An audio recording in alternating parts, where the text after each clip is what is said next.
문제 57번입니다.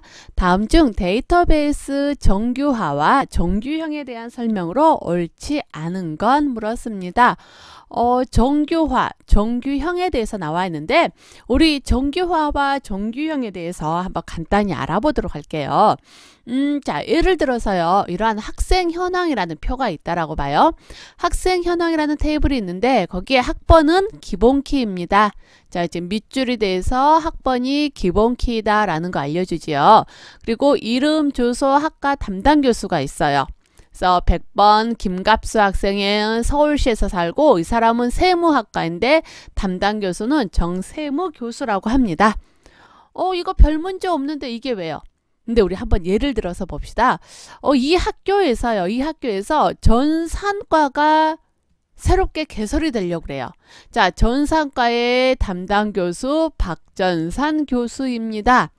그러면 전산과 교수라는 걸 새로 만들어야 되잖아요. 이거 이러한 레코드 삽입 가능할까요? 된다 안 된다 이거? 안 된다. 왜 안 돼요? 학번이 기본키잖아요. 학번은 어때요? 비어 있어서는 안 되고 중복되어 있어서도 안 되는 거죠. 그런데 전산학과가 새롭게 개설이 되면 아직 등록한 학생은 없는 상태잖아요. 그러면 입력할 학번 없지요. 자, 이러한 상태다라면은요. 전산과 새롭게 개설돼요? 안 되죠. 아, 문제 하나 생기네요. 그쵸? 자, 그 다음에 하나 더요.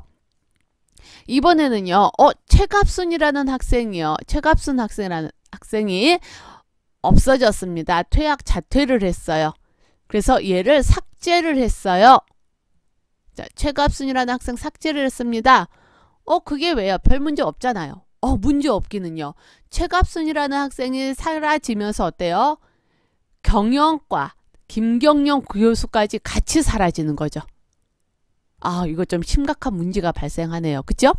자, 그런데다가 이번에는 박대한 학생이 인천시에 살잖아요. 그런데 이 학생이요. 나는 공부를 조금 더 하고 싶어요. 그래서 교양으로 경영을 하나 더 듣는데요. 김경영 듣고 싶대요. 김경영 교수의 경영 수업 듣고 싶대요. 300번 학생. 이 학생 들을 수 있나요? 안 되죠. 왜요? 300이라는 기본키가 중복돼 버렸잖아요. 삽입 안 되죠. 뭐야, 생각해보니까 이런저런 문제가 많이 발생을 하네요. 그쵸? 자, 이렇게 여러 가지 문제가 발생을 했습니다. 이런 문제가 발생했다라는 걸 전문 용어로 뭐라고 하냐? 이상현상이라고 이야기를 하는 거예요. 즉, 이상현상이 발생을 한 겁니다. 그러면 이러한 이상현상을 없애야 되겠죠. 즉 문제를 해결을 해줘야 되잖아요. 그죠? 이것을 이상현상을 없앤다, 제거한다 라고 이야기를 하는 거예요. 그럼 이러한 이상현상을 없애기 위해서 어떻게 하느냐? 바로 정규화라는 걸 합니다. 즉 문제가 있는데 이러한 문제를 해결하고자 하는 게 바로 정규화가 되는 거예요. 즉 이상현상을 없애고자 하는 게 정규화가 됩니다. 그러면 어떻게 정규화를 하면 되냐? 자, 이러한 학생 현황이라는 테이블을요. 이렇게 한번 나눠보면 어떨까요? 학생이라는 테이블과 학과라는 테이블로 나눠보면 어떨까요? 이렇게 나눴더니 일단 학과라는 코드에서요. 세무, 경영, 인공지능 있네요. 학생 중에서 아직 아무도 인공지능, AI 과목을 이 학과에 속한 학생 없어요. 그렇죠? 그런다 하더라도 학과라는 별도의 탭을 존재하니까 AI 학과가 따로 삽입이 가능합니다. 문제가 해결이 되었어요. 그렇죠? 자, 여기서 만약에 200번 학생을 없앤다 하더라도요. 사라지는 학과 있나요? 아니죠. 학과는 그대로 남아있죠. 아, 이상현상이 해결이 되었어요. 문제가 해결이 되었네요. 그쵸? 자, 모든 문제가 다 해결된 건 아니고요. 일부가 해결이 되었습니다. 그럼 또 문제가 발생했다. 이상현상 발생했다면 또 문제 해결을 해야 되겠죠. 근데 이제 여기서 우리 하나 봅시다. 학생 현황이라는 테이블에서 문제가 발생을 했어요. 즉 이상현상이 존재를 합니다. 그래서 이것을 제거하기 위해서 어떻게 해요? 이것을 제거하기 위해서 어떻게 해서 제거를 했어요? 테이블을, 릴레이션을, 자, 테이블을 어떻게 했어요? 분해를 했습니다. 릴레이션을 쪼갰어요. 한 개의 릴레이션을 학생이라는 릴레이션과 학과라는 릴레이션 이렇게 두 개로 쪼갰습니다. 쪼개고 봤더니 문제가 없어졌죠. 즉 이상현상을 제거하기 위해서 릴레이션, 테이블을 분해를 하는 것, 이것을 바로 정교화라고 이야기를 하는 거예요. 그래도 뭐 문제가 생기잖아요. 그럼 어떻게 해요? 이 릴레이션을, 이 테이블을 다시 또 쪼개버리는 겁니다. 자, 요 릴레이션 다시 또 쪼개요. 그래도 또 문제 발생해? 또 쪼개요. 그러니까 이 정교화 과정을 거치면 거칠수록 어때요? 테이블의 수가 계속적으로 늘어나겠죠. 두 개로만 쪼갤 수 있는 게 아니라 세 개, 네 개, 다섯, 여섯 개 얼마든지 필요한 만큼 쪼갤 수 있는 거예요. 대신 이렇게 문제를 해결하겠다라는 생각으로요. 릴레이션을 쪼갭니다. 또 문제 발생과 릴레이션을 또 쪼개고 계속 쪼개져요. 그러면 어떻게 해요? 릴레이션의 개수가 엄청나게 많이 늘어나겠죠. 그러면 릴레이션의 개수가 엄청나게 많이 늘어나면 그만큼 관리하기가 힘들어지겠네요. 그런 문제는 있겠지요. 자, 릴레이션이 정교화가 뭔지 그냥 이해는 되셨죠? 어떤 느낌인지 아시겠죠? 그러면 우리 이것을 이론적으로 문장으로 한번 정리를 해볼게요. 자, 정교화입니다. 이 정교화는요.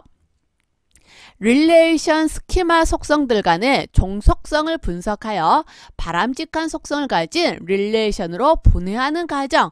즉 중요한 건 이거예요. 여러 가지 릴레이션으로 분해를 한다. 릴레이션을 분해를 하는 것, 쪼개는 것을 정교화라고 한다라는 거예요. 이것을요, 릴레이션들 속성 사이에서 종속성 개념에 기반을 두고 종속성을 제거하는 겁니다.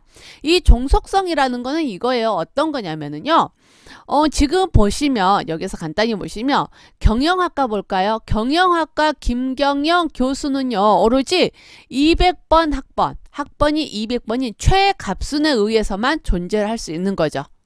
200번 학생이 없어진다라면은 이 경영과 김경영 교수도 같이 사라지는 거잖아요. 그래서 이 김경영 교수는 요 학번에 종속이 되어 있다라고 이야기를 하는 거예요.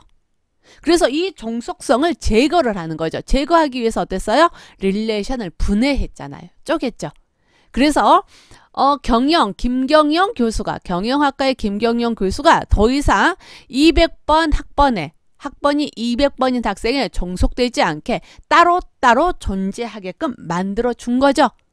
그쵸? 자, 이것을 이론적으로 이렇게 이야기를 한 겁니다. 바람직한 속성을 가진 릴레이션을 분해했고 종속성을 제거했다. 이렇게 이야기를 하는 거예요.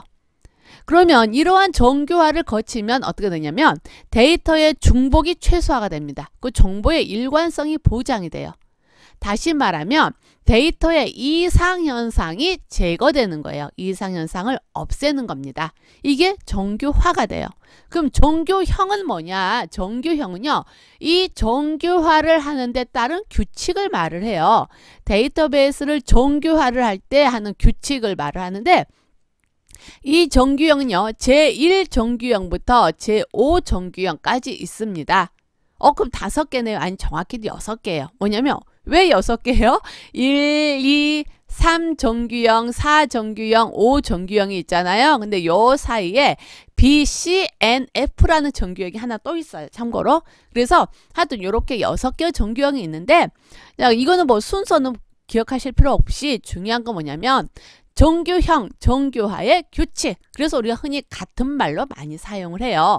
그리고 1 정교형부터 5 정교형까지 있다. 중요하지 않은데 이거 왜 말씀을 드렸냐면 말씀드린 이유는 뭐냐면 이겁니다. 정교화를 할 때, 정교형 할 때 무조건 5 정교형까지 하는 것이 바람직하다. 맞을까요? 틀릴까요? 5 정교형까지 있으니까 제5 정교형까지 하는 것이 바람직하다. 맞을까요? 아까 우리 한번 생각해 보세요. 이상현상을 없애기 위해서 어땠어요? 하나의 릴레이션을 분해를 했습니다. 또 문제 발생한다. 그럼 어때요? 이 릴레이션을 또 분해를 했어요. 이 분해는 내가 하고 싶은 만큼 분해가 하면 되는 거죠. 또 문제 발생한다. 릴레이션을 또 분해합니다. 물론 쪼개지 않고 그대로 오는 것도 있겠고 문제가 되는 릴레이션만 여러 개로 분해를 하는 거예요. 1정규형, 2정규형, 3정규형, BCNF, 4정규형, 5정규형 겹치면 겹칠수록 릴레이션은 계속적으로 쪼개지니까 릴레이션의 개수는 많아져요. 릴레이션의 개수가 많아진다라는 건 그만큼 어떡한다? 제5정규형으로 갈수록 관리가 어렵다라는 문제가 있지요. 그치요?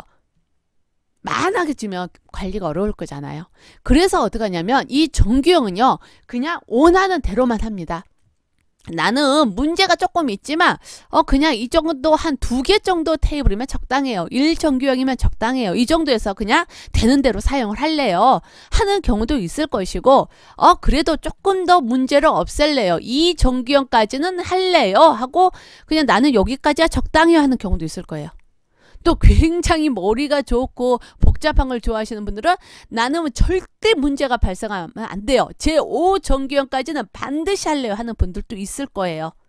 이거는 그냥 본인 편의상, 데이터베이스 관리자의 편의상 그 사람 취향에 맞춰서 하는 겁니다. 무조건 제5정규형까지 할 필요는 없어요. 요거 말씀드리려고 제1정규형부터 5정규형까지 있다라고 한 거예요. 자, 제5정규형까지 존재를 하지만 무조건 제5정규형까지 해야 된다. 정규화를 하면 할수록 좋다. 이건 아니에요. 개인 취향에 따라 다릅니다. 되셨지요? 그러면 이제 문제를 풀어볼게요. 데이터베이스 정규화와 정규형에 대한 설명 옳지 않은 거 됐거든요. 1번 봅니다. 정규화의 목적은 데이터베이스의 중복성을 최소화하고 정보의 일관성을 보장하는데 그 목적이 있습니다. 정규화란 릴레이션 스키마 속성들 간의 존속성을 분석하여 바람직한 속성을 가진 릴레이션으로 분해하는 것. 자, 가장 핵심적인 단어예요. 정규화는 릴레이션 분해라는 것. 릴레이션을 분해한다라는 것 가장 핵심적인 겁니다. 이거 꼭 기억하세요.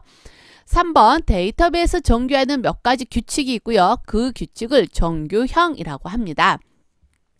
1번 제1정규형이 지켜진 데이터베이스는 2정규형과 3정규형도 만족한다? 반대죠. 반대죠. 제1정규형 다음에 2정규형, 2정규형 다음에 3정규형 이렇게 넘어가잖아요. 그쵸? 그러면 3정규형이다 그러면 2정규형과 1정규형을 만족한다 이거예요. 2정규형이다 그러면 1정규형을 만족한다라는 거예요. 그러니까 굳이 이걸 고치자 하면 어떻게 돼요? 제3정규형이 지켜진 데이터베이스는 제1정규형과 제2정규형도 만족한다. 이렇게 고쳐야 되겠죠? 대부분의 응용 프로그램에서 필요한 가장 높은 수준은 제5정규형까지 있습니다. 하지만 무조건 5정규형까지 해야 돼요? 아니요. 본인이 필요한 대로 원하는 만큼만 하시면 돼요. 그래서 57번 정규형에 대한 설명 옳지 않은 거 됐으니까 답을 4번으로 선택을 해주시면 되겠네요.